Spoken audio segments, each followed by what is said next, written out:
پتے کی پتھری کی وجوہات کیا ہیں، اس کے علامات کیا ہیں، اگر ہم بر وقت اس کا علاج نہ کریں تو اس سے کیا مشکلات مزید جنم کر لے سکتی ہیں، اور اس کے روک تھام کے لیے ہم کیا کر سکتے ہیں۔ میرا نام ڈاکٹر یونس احمد ہے، میں as assistant professor and consultant gastroenterologist and hepatologist. آج ہم جس ٹاپک پہ بات کریں گے وہ ہے پتے کی پتھری، جس کو انگلش میں گال سٹونز کہتے ہیں اور اردو میں اس کو پتے کی پتھری کہتے ہیں۔ پہلے ہم اکثر کتابوں میں بھی پڑھتے تھے اور ہم اپنے کلینکل پریکٹس میں بھی دیکھتے تھے کہ ہم کہتے تھے کہ اس کے لیے ایک فارمولہ ہے 4F 4F۔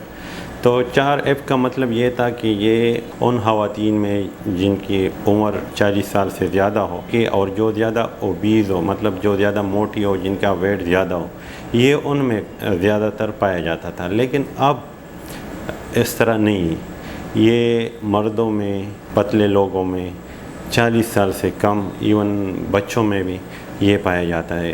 آج کل ہر کسی میں، ہر ایج میں، ہر جنس میں یہ پایا جاتا ہے۔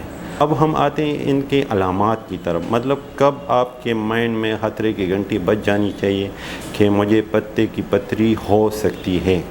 تو اس کے چیدہ علامات جو ہے، ایک تو یہ ہے کہ جو بہت زیادہ کامن ہے، اکثر مریض جس کے ساتھ آتے ہیں وہ ہے درد۔ اب پتے کا جو درد ہے، شدید قسم کا اس میں درد ہوتا ہے، یا یہ بالکل معدے کی جگہ پہ ہوتا ہے۔ اکثر مریض آتے ہیں وہ کہتے ہیں میرے معدے میں درد ہے۔ میں نے اومیپرازول، ریزک وغیرہ سب کو پتہ ہوتا ہے معدے کے لیے استعمال ہوتی ہے، انہوں نے وہ استعمال کیا ہوتا ہے، کہتے ہیں ڈاکٹر صاحب اس سے بھی ٹھیک نہیں ہوا، میں نے اینٹی بایوٹک لگایا اس سے بھی ٹھیک نہیں ہوا۔ بالکل معدے کی جگہ پہ درد ہوتا ہے۔ کبھی کبھار اس طرح ہوتا ہے کہ معدے کے دائیں طرف یہاں پر درد ہوتا ہے، درد یہ دائیں کمر ہے، اس طرف بھی کبھی کبھار ٹرانسفر ہو سکتا ہے، پھیل جاتا ہے، لیکن زیادہ تر معدے کی جگہ پہ، جس کو ہم اپنے میڈیکل ٹرم میں ایپیگسٹریم بولتے ہیں، یہاں پر ہوتا ہے۔ لیکن وہ درد اتنا شدید درد ہوتا ہے کہ مریض گھر پہ نہیں بیٹھ سکتا، وہ ہلکی پھلکی دوائی سے ٹھیک نہیں ہوگا، مریض ضرور ہسپتال جائے گا، اس کو ڈریپس وغیرہ انجیکشن لگیں گے، اس کے بعد ہی یہ درد ٹھیک ہوگا۔ اور اس کے علاوہ کیا ہو سکتے ہیں، اس کے علاوہ اکثر مریض آتے ہیں ان کو بدہضمی ہوتی ہے۔ بدہضمی ہوتی ہے مطلب کہتے ہیں کہ میرا معدہ کام نہیں کر رہا، جو کچھ کہوں میرا پیٹ پھول جاتا ہے، جلن ہوتا ہے، اس طرح کے علامات کے ساتھ بھی پتے کی پتھری کا مریض آ سکتے ہیں۔ اس کے علاوہ شدید قسم کی الٹیاں، کے آنا، یہ بھی اس کے ساتھ ہوتا ہے۔ اس کے علاوہ اگر مریض کو کافی عرصے سے مطلب اگر یہ درد اور یہ علامات ہو تو اس کے ساتھ اس کے کھانے پہ بھی اثر پڑ جاتے، وہ پھر کچھ کہتا بھی نہیں ہے، کیونکہ وہ کہتا ہے کہ میں اگر کچھ کہوں مجھے شدید درد ہونے لگتا ہے، تو ڈر کی وجہ سے اس کا کھانا کم ہو جاتا ہے، جس کی وجہ سے پھر اس کا وزن کم ہونے لگتا ہے۔ تو کبھی کبھار اگرچہ اس کے ساتھ ڈائریکٹ تعلق نہیں ہے، لیکن مریض کا وزن بھی کم ہو سکتے ہیں۔ یہ میں نے باتیں کی انکمپلیکیٹڈ جو پتے کی پتھری ہیں، لیکن اگر خدا نخواستہ اس کے ساتھ کمپلیکیشنز ہو جائیں، کمپلیکیشن کیا ہو سکتی ہیں؟ اگر آپ کے پتے میں زخم ہو جائے، اگر آپ کا پتا میں سوجن آ جائے، جس کو ہم کولیسسٹائٹس بولتے ہیں، تو اس کے ساتھ پھر مریض کو بخار بھی ہو سکتا ہے، درد بھی ہوگا، اس کو یرکان بھی ہو سکتے ہیں۔ کبھی کبھار خدا نخواستہ شوگر وغیرہ اس طرح کے مریضوں میں اگر پتہ نہ ہو تو یہ پتا جو ہے یہ پٹ بھی سکتا ہے، تو وہ تو بہت زیادہ شدید قسم کا ہے۔ اس کے علاوہ کبھی کبھار اس طرح ہوتی ہے، ہم ایسے مریضوں کو کہتے ہیں کہ آپ دعا کریں کہ آپ کی پتھریاں وہاں پر پڑی رہے، نیچے نہ گریں، کیونکہ اگر خدا نخواستہ یہ جو پتھریاں ہیں پتے والی یہ نیچے گر جائیں تو نیچے راستہ تنگ ہے، وہ وہاں سے مشکل ہے، کبھی کبھار نکل جاتی لیکن مشکل ہے کہ نکل جائیں، تو وہ راستے میں پھنس جاتا ہے۔ ٹھیک ہے، جو پتے سے چھوٹی آنت میں جو نالی آئی ہے اس میں پھنس جاتا ہے، جس کو ہم CBD اپنے میڈیکل ٹرم میں بولتے ہیں، تو وہاں پھنس جاتے ہیں، تو پھر مریض کو 2 آپریشن کرنے پڑتے ہیں، کیونکہ اس کو یرکان بھی ہو جاتا ہے، درد بھی شدید قسم کا ہوتا ہے۔ تو یہ اصل میں اس کے کمپلیکیشنز ہیں اور علامات ہیں۔ یہ اب ہم نے تشخیص کس طرح کرنی، کچھ تو علامات ہیں، ضروری نہیں کسی کو بھی معدے میں درد ہو تو اس کو پتے کا مسئلہ ہوگا، تو اس کے لیے ہم کچھ خون کے ٹیسٹ کرتے ہیں، جیسے فل بلڈ کاؤنٹ ہو گیا، جیسے LFTs ہوں گے۔ اس کے علاوہ سب سے بہترین ٹیسٹ جو اس کی تشخیص کرے وہ ہے الٹرا ساؤنڈ۔ آپ ایک سادہ سا الٹرا ساؤنڈ کر لیں، جس کی وجہ سے آپ کو پتہ چل جائے گا کہ اس مریض کو پتے کی پتھریاں ہیں۔ پھر جب یہ بن جائیں اور مریض کو درد ہو جائے تو یہ نہیں ہے کہ ایک بار آپ کو درد ہو گیا اور آپ نے پھر آپریشن ڈائریکٹ کرنے نہیں. اگر آپ اپنی زندگی میں کچھ روک تھام کی چیزیں اپنا لیں, اگر آپ چاول وغیرہ زیادہ نہ کھائیں, زیادہ فیٹی چیزیں, فرائی چیزیں, دودھ بنی چیزیں, ان چیزوں سے ذرا پرہیز کر لیں تو ہو سکتے آپ کو درد پھر نہیں آئے گا.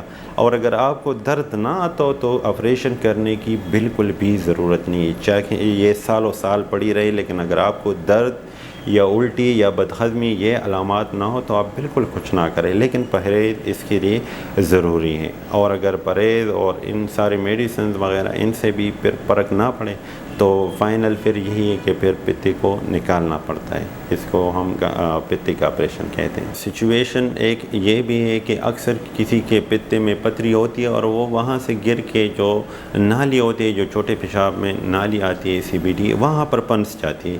تو اس کے لیے پہلے لوگ بڑے بڑے آپریشن کرتے تھے, ایک ہی جگہ 2 آپریشن کرتے تھے, وہاں پہ ٹیوب ڈالتے تھے. لیکن ابھی ہم لوگ اس طرح کرتے, میں خود یہ کرتا ہوں کہ ہم کیمرے کے ذریعے بغیر آپریشن کے, بغیر کٹ لگائے, یہ جو پتری ہوتی ہے, جو پنسی ہوتی ہے, اس کو بغیر آپریشن کے, بغیر نشے کے, اس کو آسانی سے ہم نکال لیتے ہیں. اور مریض کا درد, اگر مریض کو یرکان وغیرہ جو بھی مسائل ہوتے ہیں وہ اس کے فوراً ٹھیک ہو جاتے ہیں. اصل میں جو پتے کی پتریاں ہیں اس کی بہت سی قسمیں ہیں, جس میں سب سے بڑی جو 2 قسمیں, ایک اس میں ہوتی ہے پگمنٹری اور جو کالے قسم کے سٹونز ہوتے ہیں, اور ایک ہوتے ہیں آئلی یا کولیسٹرول سٹونز.